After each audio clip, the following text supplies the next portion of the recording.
We have actually been working with the EMSC program since its inception. We've been working very cooperatively and collaboratively with the EMSC program. In fact, most of the national activities that we do are not only in collaboration, but are co-sponsored and co-funded by the EMSC program. Many of the projects that we work on are tied in with EMS for Children's activities. Again, very cooperatively with the program, but we have worked collaboratively on the EMS Agenda 2050 project, the recently completed EMS Scope of Practice model revision. We're just starting to now work on an update of the EMS educational standards. We work very closely together on state assessment programs and a number of various programs that impact the evolution of EMS systems around the country. Well, I think over the next year, a couple of the projects that are particularly interesting to us and will be applicable to the pediatrics population are an update project on the field trauma triage guidelines. We'll be working on an update project of the EMS crash analysis activities. The National EMS Quality Alliance is a relatively new project that's working very aggressively at developing EMS performance measures. The pediatric community is very well represented on that, with Dr. Kathleen Brown as one of the co-chairs of the Measures Development Committee. One of the things that we worked with the program on over the last year was the Critical Crossroads Toolkit development process. And we found that there wasn't a lot that was specifically applicable to that as it relates to pre-hospital component, because there wasn't a lot of research that allows us to look at the issue very closely. We've got to pay attention to that and really focus on the mental health needs of the pediatric population, how EMS can help address that, and can be involved in getting the patients to the appropriate resources. We're looking forward to continuing the very collaborative relationship that we have had historically and have really been expanding on over the last several years. One of the things that we're hoping for is to be able to take more advantage of data and information that's available in the National EMS Information System and the National EMS Database to look more closely at pediatric issues. Well, we've all talked about research and data issues. There's a lot going on right now focusing on clinical care activities, including the pediatric population, and the development of clinical care guidelines. We've really got to continue our focus on that and base those on appropriate evidence as we continue our research to develop that evidence. We have really appreciated the engagement and the relationship that we've had with the EMSC program. The federal staff are just jewels to be able to work with, working with folks at the Innovation Center and a lot of the EMSC representatives in the state. It is fun to see their passion and to be able to capitalize on that. So the Office of EMS at NHTSA, we've been partnered with the EMSC program at HRSA really since the beginning of the program in the 1980s. Really every project that NHTSA supports relative to EMS is a collaborative project with the EMSC program at HRSA. I think one of the areas in the past few years that they provided particular leadership on is the development of evidence-based guidelines for EMS. So that's something that our offices work very closely on a day-to-day basis. In the next year, I think the EMSC community and their partners should particularly be paying attention to further development of the National EMS Information System and utilization of that data, as well as development of new evidence-based guidelines for EMS. In particular, one that we're looking forward to in the next year's development of an evidence-based guideline for pre-hospital airway management which will have a big portion of that will have a pediatric focus. My vision for the future of EMSC is really focusing on collaborative relationships, not only at the federal level, where we have a very strong relationship between NHTSA and HRSA, but also at a state and local level. I think collaboration between all the partners in EMS is key to moving the system forward and ultimately having positive outcomes for our pediatric patients. I think the focus of the EMSC community when it comes to research, again, should be a big opportunity is further development of evidence-based guidelines. That's an area that collaboratively we've made a lot of progress on in the last few years, and there's a lot of opportunity coming up. My message to pediatric grantees throughout the country would be focus on data, data, data, data. It's an area that through collaboration over the past several decades throughout the EMS community, we've made great advances in development of the National EMS Information System, and the data that's being collected at a local, state, and national level is very rich, and there's so much opportunity there. And the more we focus on utilizing data for both decision-making and also for research, and really just for day-to-day communication, I think we can have a lot of positive impact on the pediatric patient population. Our partnership with EMS for Children over the past several decades has really what has driven at the national level a lot of the positive EMS system developments that we've seen, whether it's related to education or development of clinical guidelines or just greater unity of the profession. So I think the key moving forward will be the same as it has been in the past, that having a very close working relationship both as agencies but also just on an individual level. Within NHTSA and the Office of EMS, we have just superb working relationships with the other staff at EMSC, where we talk to each other almost every day, and we almost function as it's like one unit. So those working relationships are just key to everything, and we're actually friends too, and good friends. So really love working with them. ASPR leads the nation's public health and medical preparedness for, response to, and recovery from disasters and other kinds of public health emergencies. The Hospital Preparedness Program sits within ASPR, and its main goal is to prepare the United States healthcare system for any kind of healthcare or public health emergency. HPP is the only source of federal funding for healthcare system readiness. We largely encourage our awardees to prepare their healthcare systems by developing what we call regional healthcare coalitions. Coalitions incentivize all different kinds of healthcare entities as well as emergency response organizations to work together to prepare for and respond to emergencies. We currently have 361 healthcare coalitions, and inside of them they have about 35,000 healthcare coalition members.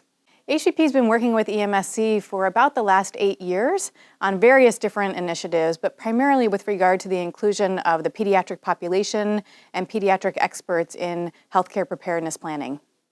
HPP absolutely recognizes the unique needs of children during disasters, and to make sure that they're included in disaster planning, we are requiring every single one of our 361 healthcare coalitions to develop a pediatric specialty surge annex to their healthcare coalition response plan.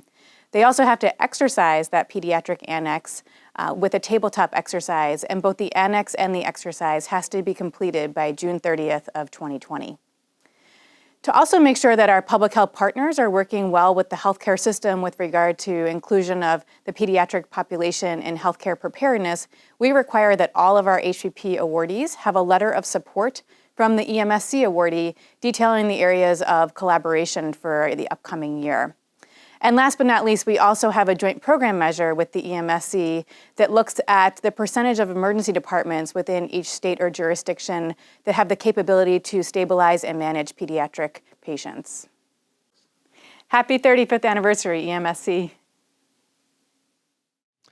Well, the EMSC community should absolutely be working with their local healthcare coalitions and collaborating in the development of their pediatric surge annex and in the exercise that will follow the development of such plans.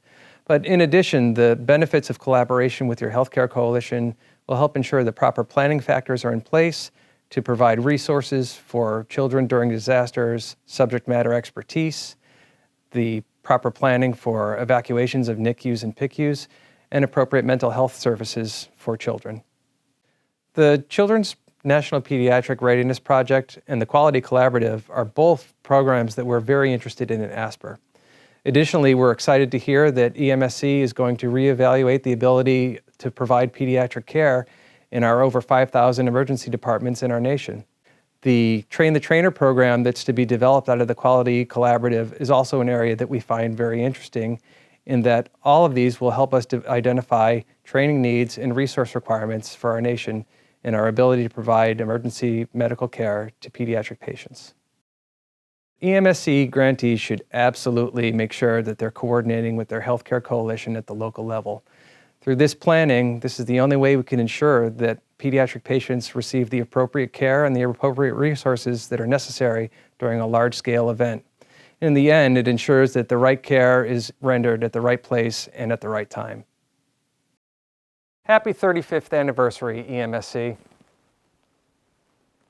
The Indian Health Service has been partnering with HRSA to bring resources, expertise, and technical assistance to IHS tribal and urban facilities to be able to improve our tribal healthcare system. We're actually in the process of setting up some site visits within the Arizona Navajo area, and we'll be looking at going to the Phoenix area as well to be able to do those site visits and provide some resources and technical assistance as we're improving quality of care out in the field. The Indian Health Service has been working on a variety of projects that are focused on EMSC. The first one I would say is that we're developing some site visits within the Phoenix and the Navajo area so we can work on technical assistance, provide some training, provide professional consultation to those facilities. The other exciting piece for Indian Health Service is we literally just onboarded our national maternal child health professional who came on board. Her name is Dr. Sharon McKernan, and she is coming to us as a pediatrician who has worked with the U.S. Army and has also been a pediatrician at our IHS Lawton Service Unit. We're extremely excited because as she's coming to us, she has a huge interest in pediatrics and also OBGYN, so she's a very well-rounded person that we're looking forward to getting out into the field. It's really important, I would say it's even mission critical that we're focusing on quality improvement in our emergency departments, looking at how we can increase our technical assistance and resources, including training out to the rural areas, and in general really focused on improving emergency medical services and access to care for all children. For Indian Health Service, we are a little bit different because we do provide direct service care to approximately 2.6 American Indian Alaska Natives. And so when we're looking at our vision, we're looking at how do we utilize some of our national programs to use maybe pediatric readiness assessments, if you will, out in the fields so we can ensure that our facilities have the proper guidelines, the best training, technical assistance, and resources available. And we really can only do that work as we're partnering with folks such as HRSA, our other federal partners and stakeholders. Improving emergency pediatric care is essential, and Indian Health Service is extremely interested in looking at how we can partner, how we can work with our stakeholders, utilize some best practices, and be able to move that work forward. One of the ways our meetings that we have with our stakeholders, conferences, trainings, things of that nature. And so the Indian Health Service is really looking forward to having those partnerships, strengthening our collaboration, and being able to make a positive impact so we can improve quality services and also access to care to all children. So we reinvigorated our EMS activities about 4 years ago when my colleague Kristi Edwards came on board. So we worked with our EMSC colleagues to help collaborate on understanding what they're working on, share with what we're working on so that we can work together in areas of mutual interest. So she helped them with a research project that they were doing, looking at survey results around pediatric readiness. And from that survey, we realized that 80% of critical access hospitals responded, indicating a real interest that they had in learning more about pediatric readiness. So more recently, we've been working with them around their critical Crossroads project, a toolkit on care pathways. So we've been able to tap into their experts around pediatric mental health crises and able to, once that toolkit comes out, share that far and wide with our stakeholders. So we really appreciate being able to tap into their pediatric expertise that doesn't exist with our rural stakeholders. So within the work that we do across rural, we're really focused more generally because there aren't a lot of specialists in rural areas. Most of our EMS funding is targeted to states and they work across the age population. We did fund a project that 37 states came in for, kind of a small supplemental project for them to work around a specific EMS project. So there was one out of the 37 states that did come in to support pediatric readiness, and that was our Missouri State Office that came in. And so the Missouri State Office of EMS is working with several rural EMS agencies around this pediatric readiness project. So that project is currently underway. So we have a new funding opportunity that we're really excited about. Again, focused more generally across rural health. And we're asking for our state partners to come in. There's a competitive opportunity for up to $250,000, focusing on one of two different areas. They can come in around sustainable models of care for EMS, looking at more of the business operations aspects of emergency medical service agencies, or kind of new for us is a focus on quality measures related specifically to EMS. So with those projects, it'll be a 3-year funding opportunity, and we're looking to really find out what's working in terms of this funding model through states to support EMS programs, and then how can we take what works at the end of these 3-year pilot projects to really inform more of what we're doing with our state flex funding. We also have a variety of grants that are targeted to communities where communities identify what need they have. And so we have upcoming projects that any EMSC agencies or other stakeholders that they work with are eligible to apply for if they're in a rural area. And these grants can be used to target EMS or emergency medical services goals as long as the applicant is in a rural area. So upcoming ones are the Rural Health Network Planning Grant, as well as the Rural Health Network Development Grant. Oftentimes when people are thinking about what works in rural, they kind of think about it after either a research project is underway or initiative is started. What we encourage people to think about from the beginning, whether it's through a project initiative or a research project, is thinking about rural from the beginning. So in one component, it's thinking about what are the challenges that someone in a rural community might face, children in rural communities, how do rural EMS agencies function, and understanding the challenges about lack of resources that are available, lack of staffing to take on new projects, or the distances that are traveled or the distances that these rural EMS agencies have to traverse to do the work that they do. The other thing is, from a research perspective, trying to get researchers to think, is it possible to do a rural-urban cut? So we can see if there are any disparities between rural and urban EMS agencies. So we encourage both people implementing projects and researchers to think about this from the beginning. The vision for the future of EMSC is pretty simple. It's just having a program that where data and projects are relevant for rural EMS agencies. We encourage all of the EMSC stakeholders to really think about who they can be linking with in terms of rural partners. The state offices of rural health, there's one in all 50 states, are a great partner. Some of them are more actively engaged in EMS projects and can be a great resource in really understanding the needs of rural EMS. Others are not as engaged working directly with EMS projects, but are a great resource in connecting folks with other rural stakeholders who can help achieve any project goals. Our collaboration with HRSA goes back almost 20 years. That collaboration came from an interagency working group on EMSC, Emergency Medical Services for Children. And it was a collaboration with many institutes and organizations, not just HRSA and NIH, but also CDC, Centers for Disease Control and Prevention, and Agency for Healthcare Research and Quality as well. I started at the NIH in 1998, and by 2001, we had issued a program announcement calling for research on emergency medical services for children. That program announcement has been reissued 5 times and has been very successful in getting applications submitted and funded in the EMSC field. The Pediatric Trauma and Critical Illness branch focuses on improving the science base behind treating children and their families who have critical illness or have been traumatized and injured. And so our branch has worked very hard over the years since it was established to incorporate EMSC, Emergency Medical Services for Children, into the branch strategic plan.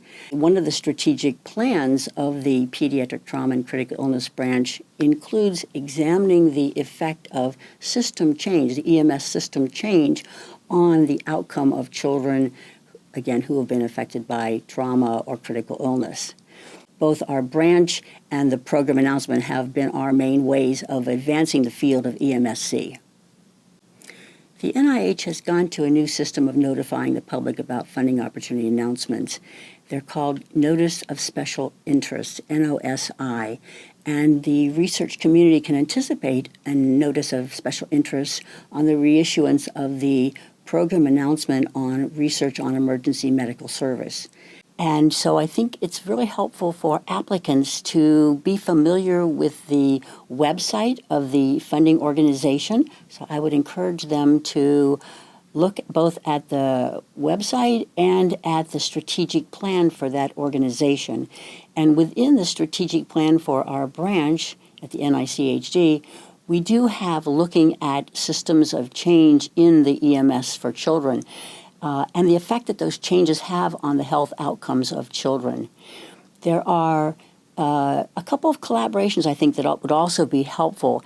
The applicants could consider collaborating with the PCAR network, that's Pediatric Emergency Care Applied Research Network, and also they could consider collaborating with NHTSA, National Traffic Highway Safety Administration. So there are 2 collaborative efforts that could be formed to advance the field of EMSC.